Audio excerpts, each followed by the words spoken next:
Today in the News Digest, debris of unknown drones reported to have fallen on the premises of several industrial facilities in the city and the region, says Russian governor of that very region, Botarov. Kotluban in Volgograd region, a major depot destroyed by Ukraine. Watch Flamingo missiles at work in our story for your attention.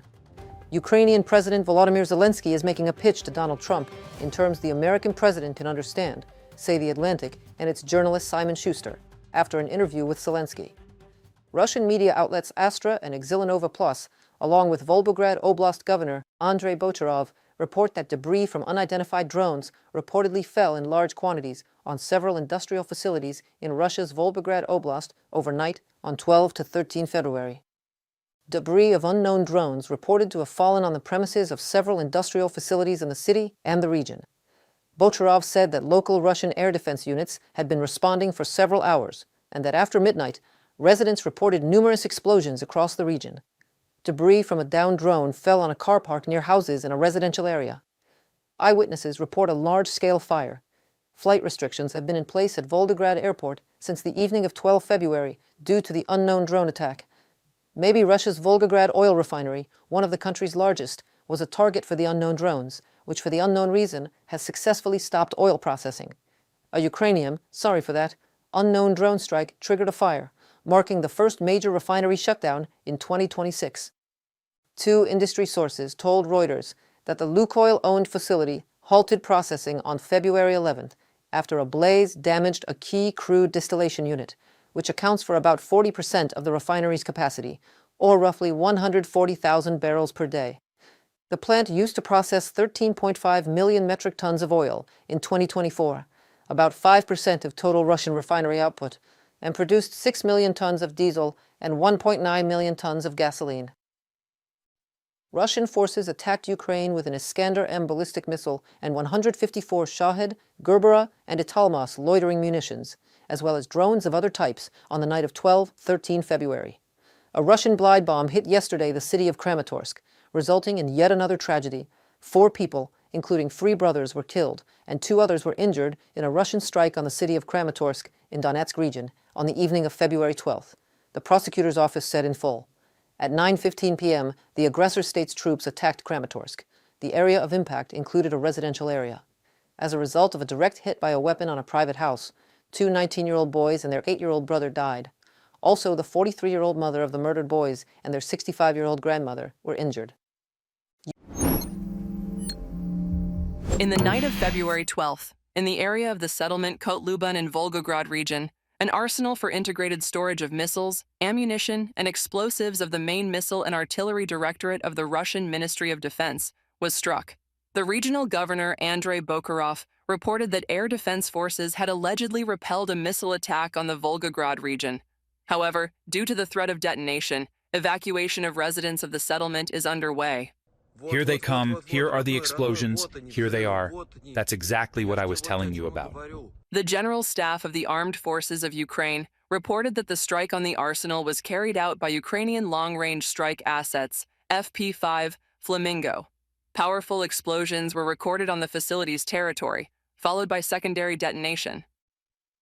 In addition, in the settlement, Michurinsk, Tambov region, Russia, the enterprise for the production of high-tech equipment for aviation and missile systems, Progress Michurinsky plant, was struck. The enterprise is involved in supporting Russia's army. According to preliminary information, a fire broke out on the plant's territory.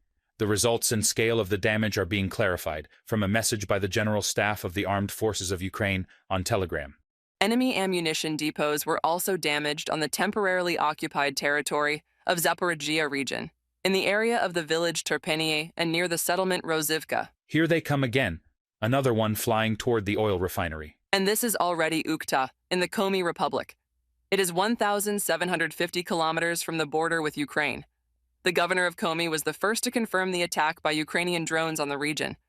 According to him, a fire started at the oil refinery in Ukhta.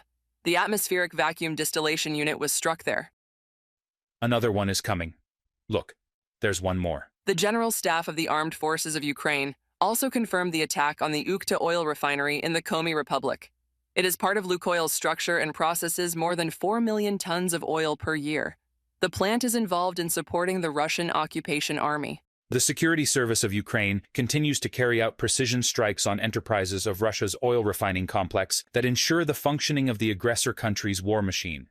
Their destruction reduces the enemy's ability to supply fuel to its troops, complicates logistics, and decreases financial inflows used for the war against Ukraine, from a message by an informed source in the Security Service of Ukraine. On 7th of February in Russia, the Redkinsky chemical plant in Tver region, which serves the needs of the Russian military-industrial complex, was attacked. And on 11th of February, the Volgograd oil refinery. It is one of the key oil refining assets of Russia, with a capacity of up to 14 to 15 million tons of oil per year. It ensures the enemy's fuel security, logistics, and currency inflows. When such facilities stop operating, supply chains halt, budgets lose revenue, and the system begins to malfunction, according to experts.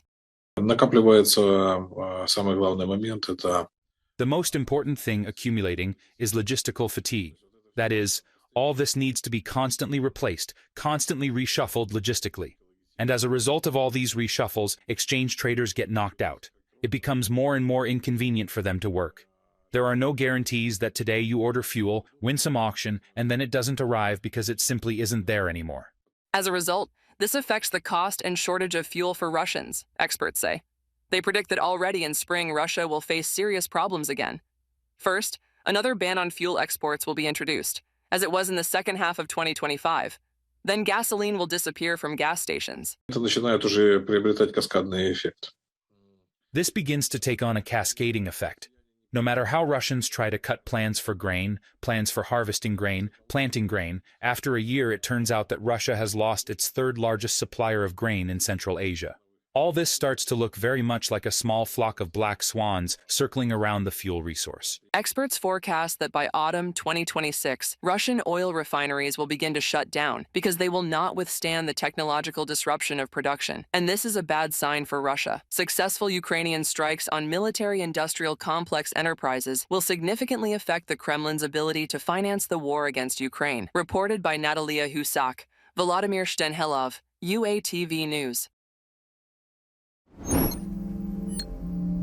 Ukraine will receive $38 billion from international partners in 2026 to fund drones, air defense systems, and Patriot missiles, Defense Minister Mikhailo Fedorov said following the meeting of the Ukraine Defense Contact Group, also known as the Ramstein format, on 12 February.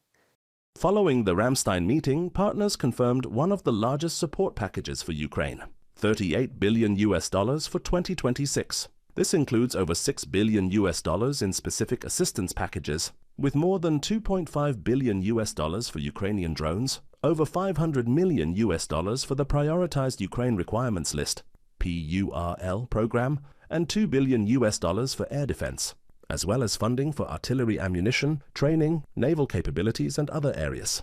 Mikhailo Fedorov, Ukrainian Defense Minister. Some say Mr. Fedorov is not just a good choice of President Zelenskyy for a Minister of Defense role, but an excellent one, and some even say a game-changing one. To more news, the following is a direct quote of the Atlantic publication and Simon Schuster's article titled "Zelenskyy Makes His Pitch to Trump."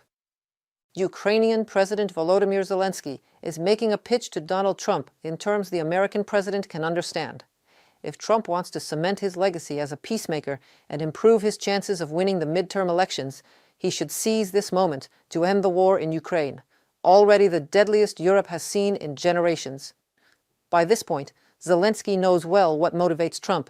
He is also, however, a realist when it comes to the odds that Trump actually forces the Russians to compromise. I think there is no greater victory for Trump than to stop the war between Russia and Ukraine. For his legacy, it's number one.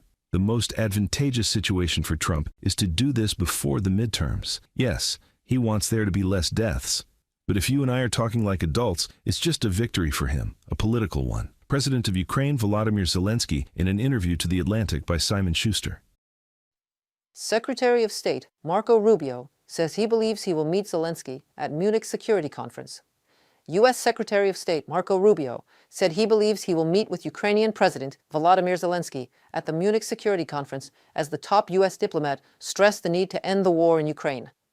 Asked about Russia's continued bombardment against Ukraine during a biting frost with temperatures sometimes down to minus 23 Celsius, Rubio called it terrible. "It's unimaginable," he said, "the suffering. That's why we worked so hard for over a year now to try to bring this war to an end, he added.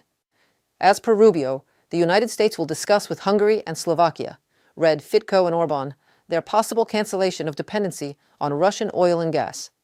Well, consider it a call to action. Please leave a message in a comment section below to a following question. Will Marco Rubio manage to convince Fitko and Orban to stop buying Russian gas and oil? Thank you for joining us on today's News Digest.